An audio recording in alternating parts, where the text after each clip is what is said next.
Hello guys, welcome to our channel Rebirth of White Soul. Chapter 337 past की बातें, नीरज पर शक।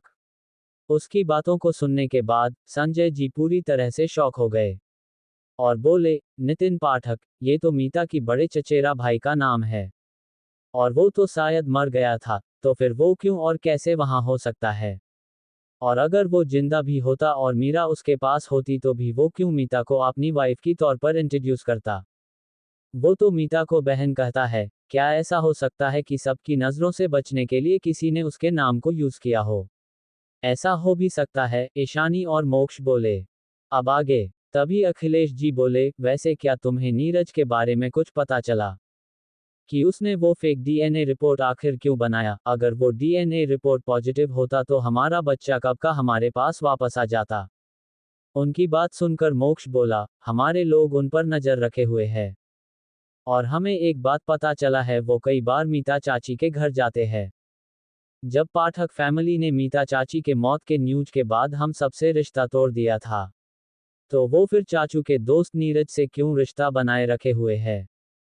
उनकी बात सुनकर सब चुप हो गए। संजय जी ने गहरी सांस लिया और बोले, वो इसलिए है क्योंकि पाठक फैमिली ने पहले नीरज के साथ मीता की शादी तय किया था, पर जब नीता और मैं एक दूसरे से मिले तो हमें एक दूसरे से पहली नजरों में ही प्यार हो गया था। वैसे भी नीरज इस शादी से खुश नहीं था, वो शादी नहीं करना चाहता था। इसलिए उसने अपनी जगह पहली बार मुझे मीता से मिलने जाने के लिए कहा था। मैं तो शादी तोड़ने के लिए गया था, पर मीता को देखते ही मुझे उससे प्यार हो गया। उसकी सादगी, उसकी बातें और शाय नेचर सब कुछ मुझे पसंद आ गया और मीता को भी मुझसे प्यार हो गया था। फिर मैंने मीता को सच बता दिया कि मैं वो नहीं हूँ जिससे उसकी फैमिली उसकी शादी करवाना चाहते हैं। फिर भी मीता ने मुझे ही चुना क्योंकि वो मुझसे प्यार करने लगी थी। फिर हम दोनों ने शादी करने का डिसाइड किया। वैसे भी नीरज को तो शादी नहीं करनी थी, इसलिए मुझे लगा हमारी शादी में कोई प्रॉब्लम नहीं होगा। हम 3 सालों तक रिलेशन में रहे, तब नीरज भी आउट ऑफ इंडिया था और मैंने उसे और मीता की रिश्ते के बारे में बता दिया था और मीता ने भी अपने घर पर मेरे बारे में बता दिया। पर पाठक फैमिली, मीता के दादाजी, दादी माँ, कोई भी इस शादी के लिए राजी नहीं था। सब चाहते थे मीता मुझे छोड़ दे और नीरज से शादी कर ले, क्योंकि नीरज के दादाजी और मीता के दादाजी सबसे अच्छे दोस्त थे। दोनों ने एक दूसरे से वादा किया था कि जब उनके पोता पोती बड़े हो जाएंगे तो वो उन दोनों की शादी करवा देंगे। उस वक्त मैंने नीरज से कांटेक्ट करने की बहुत कोशिश किया था, पर कोई फायदा नहीं हुआ, नीरज का फोन नहीं लगा। फिर मुझे पता चला कि 2 दिन में ही पाठक फैमिली जबरदस्ती मेरी मीता की शादी नीरज से करवाने वाले हैं। ये सुनकर मुझे बहुत बड़ा झटका लगा था और मैंने मीता को शादी के दिन ही घर से भगा ले गया और हम दोनों ने शादी कर लिया। और इसमें नितिन ने भी हमारा साथ दिया था।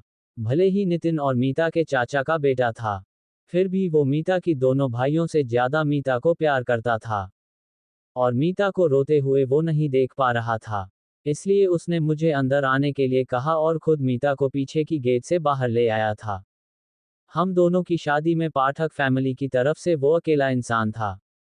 बाद में मैंने नीरज से बात किया, तो वो बोला कि उसे उन दोनों की शादी से कोई प्रॉब्लम नहीं है।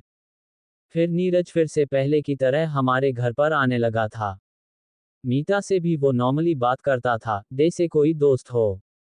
इसलिए मुझे कभी उस पर डाउट नहीं हुआ उस पर, और ना ही मुझे लगा कि वो गुस्से में है। और मैंने सुना था मीता की मौत के बाद नितिन भी एक कार एक्सीडेंट में मर गया। अब शायद सिर्फ उसकी बीबी और बेटी जिंदा है, वो दोनों पाठक फैमिली में रहते हैं।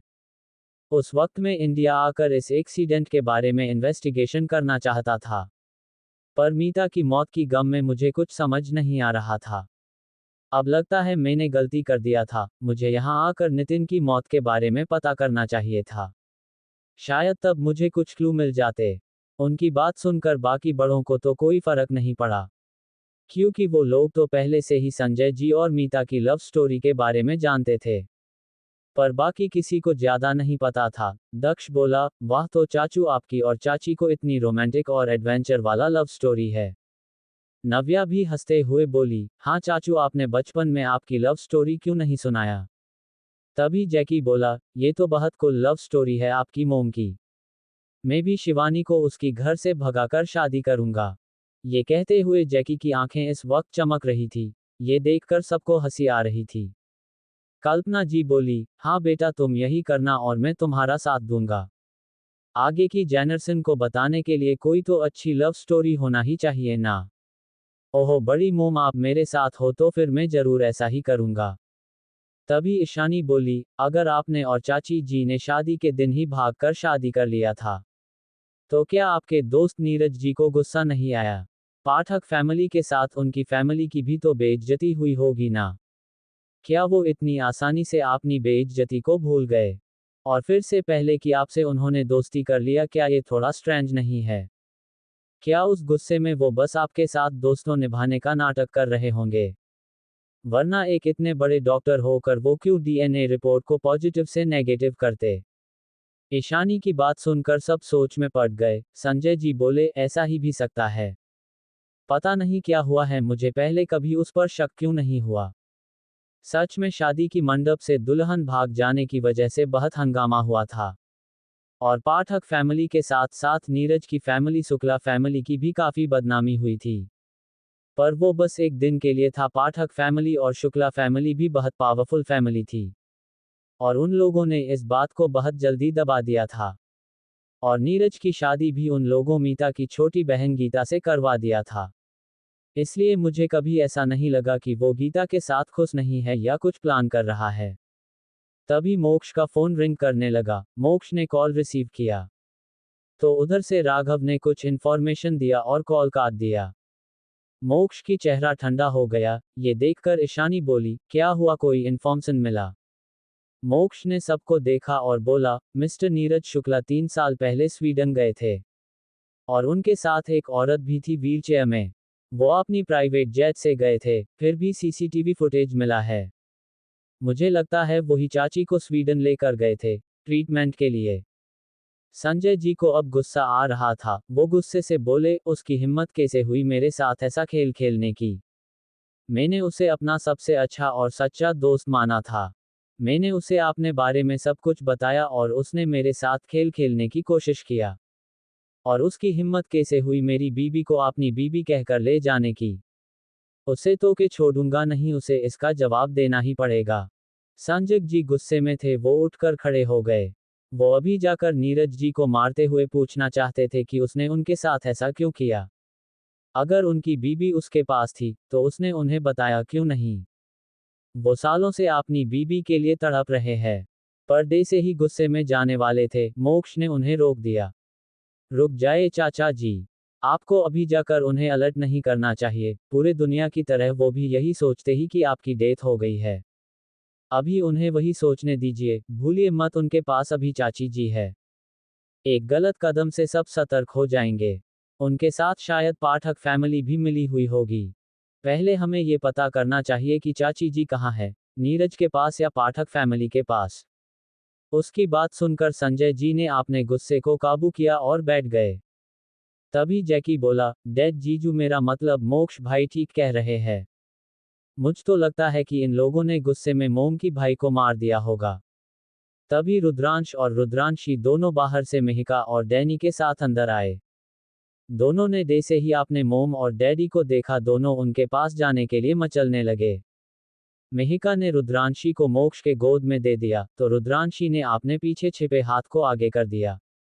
डैडी ये कहकर रुद्रांशी खिलखिलाकर हंसने लगी। मोक्ष ने प्यार से अपनी प्रिंसेस की माथे को चूम लिया और उसके हाथ को देखा जहां उसके हाथ में कुछ छोटे छोटे फूल था, जिसे रुद्रांशी ने गार्डन से तोड़ा था और अपने डैडी के लिए लेकर आई थी। ये देखकर सबकी चेहरे पर स्माइल आ गई। वहीं मोक्ष ने अपनी प्रिंसेस की छोटे छोटे कोमल हाथ को देखा जहां थोड़ा मिट्टी लग गया था। शायद गार्डन में खेलते हुए फूल तोड़ते वक्त लग गया होगा। मोक्ष ने उन फूल को ले लिया। अब उसकी प्रिंसेस जो उसके लिए लाई थी, उसने उन फूलों को ईशानी के हाथ में दे दिया। ये देखकर रुद्रांशी खुश हो गई और तालियां बजाने लगी। मोक्ष ने रुद्रांश को देखा जो उसे घूर रहा था। रुद्रांश ने भी अपने हाथ में फूल ले रखा था। शायद वो अपनी मोम के लिए फूल लेकर आया था। पर जब उसने देखा कि उसके डैडी ने उसकी मोम को फूल दिया है तो वो आंखें छोटी करके देखने लगा। रुद्रांश ने अपनी मोम की हाथ में फूल को देखा और उसे मुट्ठी में भरने को हुआ। तो ईशानी बोली, नहीं रुद्र, आपकी छोटी बहन ने इसे कितने प्यार से लिया है। अपनी मोम की बात सुनकर रुद्र का तो मुंह ही लटक गया। उसने अपने डैडी को देखा जो उसे हंसते हुए चिढ़ा रहे थे। ये देखकर रुद्र गुस्से से चिल्लाया, डैडी, मम्मी। उसने अपने डैडी की तरफ इशारा किया। ईशानी ने अपने हब्बी को देखा जो अपने बेटे को चिढ़ाने की कोशिश कर रहे थे। ईशानी ने लाचारी में सिर हिला दिया और बोला, आप क्यों मेरे बच्चे को चिढ़ा रहे हैं। रुद्रांश ने अपने डैडी को देखा, फिर स्माइल करने लगा। यही तो वो चाहता था कि उसकी मोम उसके डैडी को डांटे। फिर उसने अपने हाथ में रखा फूल को अपनी मोम को दे दिया। पर अभी तक उसने बदला नहीं लिया था, इसलिए उसने अपनी मोम के हाथ में मोक्ष के दिए जो फूल था उसे धीरे से चालाकी से ले लिया और सोफे पर रख दिया। फिर आपने डैडी को देखकर स्माइल करने लगा, जैसे चिढ़ा रहा हो कि देखिए मेरे देते फूल ही मोम के हाथ में है। मोक्ष ने गुस्से से दांत पीस लिया। उसका मन कर रहा था सच में इस पिद्दी को लेकर हॉस्टल में छोड़ दे, ताकि ये उसकी बीबी के आसपास भी ना आ पाए। फिर वो अपनी प्रिंसेस की हाथ को टिश्यू को भीगा कर धीरे धीरे साफ करने लगा और बोला, मेरी प्रिंसेस कितनी अच्छी है और ये लड़का जब देखो मेरी बीबी को मुझसे दूर करता रहता है। तभी अखिलेश जी मुंह बनाकर बोले, अच्छा हुआ मेरा पोता तुमसे बदला ले रहा है।